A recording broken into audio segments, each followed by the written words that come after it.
नमस्कार. आपणा सर्वांचं स्वागत आहे सनएज किसान जागरूकता अभियान. त्याचं ध्येय आहे save soil save farmer, farming for better future. जमिनीशी शेतकऱ्यांचं घट्ट नातं आहे. आपण तिला आई मानतो. आपल्या पूर्वजांपासून ते आत्तापर्यंत तिनं आपल्या पोटाची भूक भागवली, आपली काळजी घेतली. शेतकरी सुद्धा आपल्या शेतजमिनीची राखण करतो, शेतात दिवस रात्र मेहनत करतो, आपल्या मुलांप्रमाणे पिकांना सांभाळतो. परंतु सगळ्यांच्या शेतजमिनीत एकसारखी मेहनत करूनही, एकसारखं खत देऊनही एकसारखं पीक येतं का?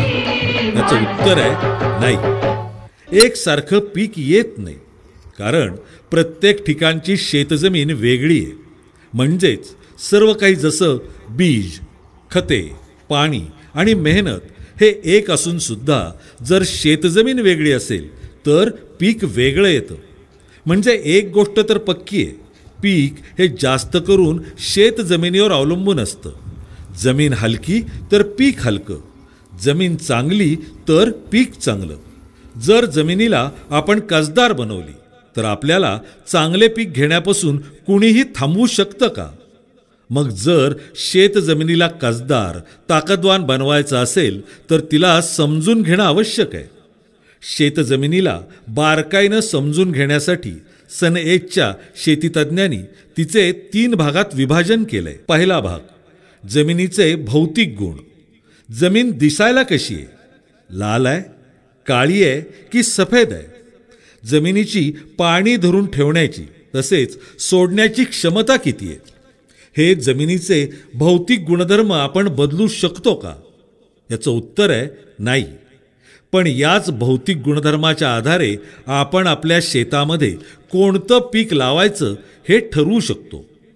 आता दुसरा भाग, जमिनीचे रासायनिक गुण. भौतिक गुणांच्या आधारे आपण ठरवलं आपल्याला आपल्या शेतामध्ये गहू लावायचे. आता समजा गव्हाच्या पिकाला 40 किलो नायट्रोजनची गरज आहे, परंतु शेतजमिनीत 20 किलो नायट्रोजन उपलब्ध आहे. तर शेतकरी काय करेल? 20 किलो नायट्रोजन बाजारातून विकत आणून आपल्या शेतजमिनीमध्ये टाकेल.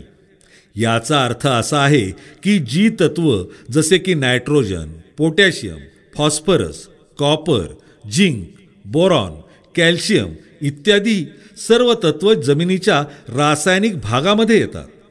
त्यावरच आजपर्यंत शेतकरी काम करत आलाय. आपल्या शेतात या तत्वांची कमतरता भरून काढण्यासाठी शेतकऱ्याकडे 2 पर्याय आहेत. पहिला तर शेतकरी रासायनिक खते किंवा बाजारात उपलब्ध असलेल्या उत्पादनांच्या माध्यमातून शेतीतील तत्वांची कमतरता भरून काढतो, किंवा शेणखत आणि कंपोस्ट खताच्या माध्यमातून जमिनीचा कस वाढवण्याचा प्रयत्न करतो. आता शेणखत आणि कंपोस्ट खत म्हणजे काय आहे? हे सर्व तत्वांचं भांडार आहे, जे या खतांच्या माध्यमातून पिकांना मिळतं. याचा अर्थ हा की आत्तापर्यंत शेतकरी किंवा जेवढ्या पण कंपन्या आहेत त्या या भागावर काम करत आल्यात. तो म्हणजे दुसरा भाग, जमिनीचे रासायनिक गुण. म्हणजेच किती तत्व उपलब्ध आहेत आणि पिकांची गरज किती आहे त्यानुसार तत्व कमी जास्त करणं. आता आपण बघूया की भौतिक गुण आणि रासायनिक गुण यांच्या व्यतिरिक्त तिसरा भाग काय आहे आणि आपल्याला तो जरुरी आहे का? आणि हो, यानंतरच त्यावर काम करायचं का नाही ते पण आपण ठरवूया. तिसरा भाग, शेतजमिनीचे जैविक गुण.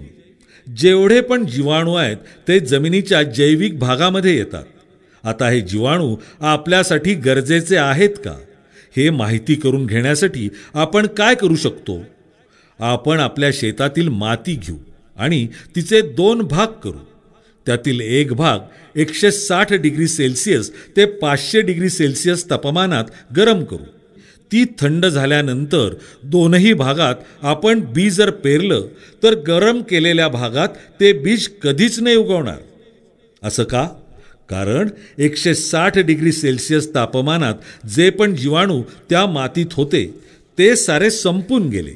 याचाच अर्थ असा, बी उगवण्यासाठी जीवाणूंची गरज असते.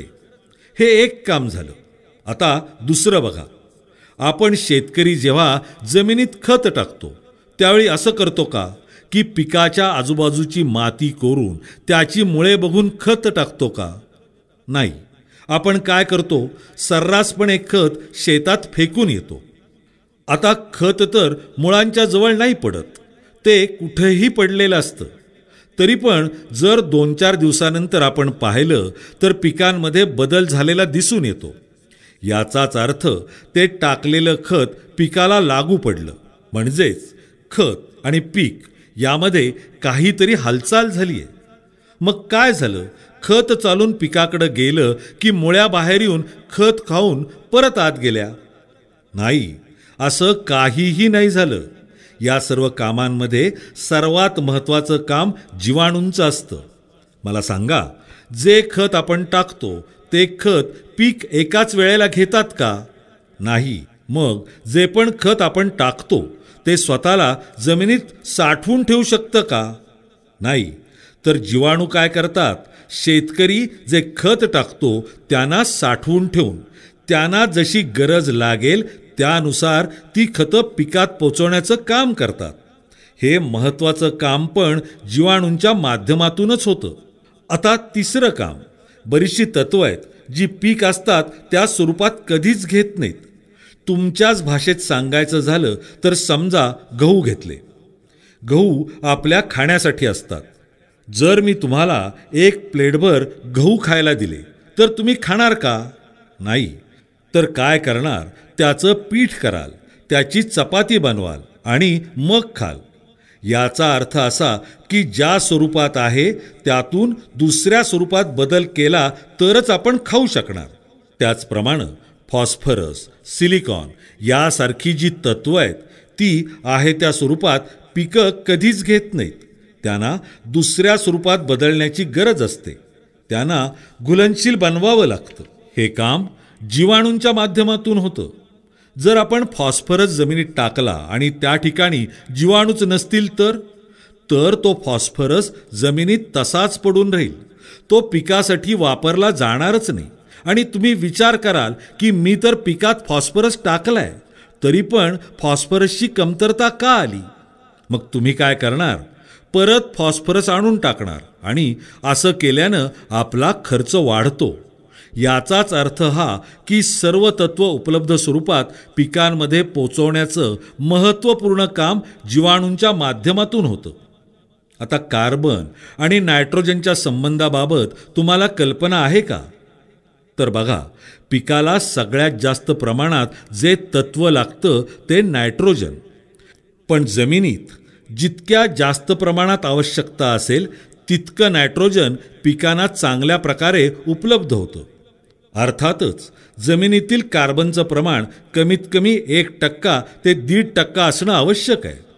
तसंच पिकं आणि माती परीक्षणानुसारही त्याची मात्रा ठरवता येते. आता शेतकरी काय करतो? नायट्रोजन टाकून सुद्धा नायट्रोजनची कमतरता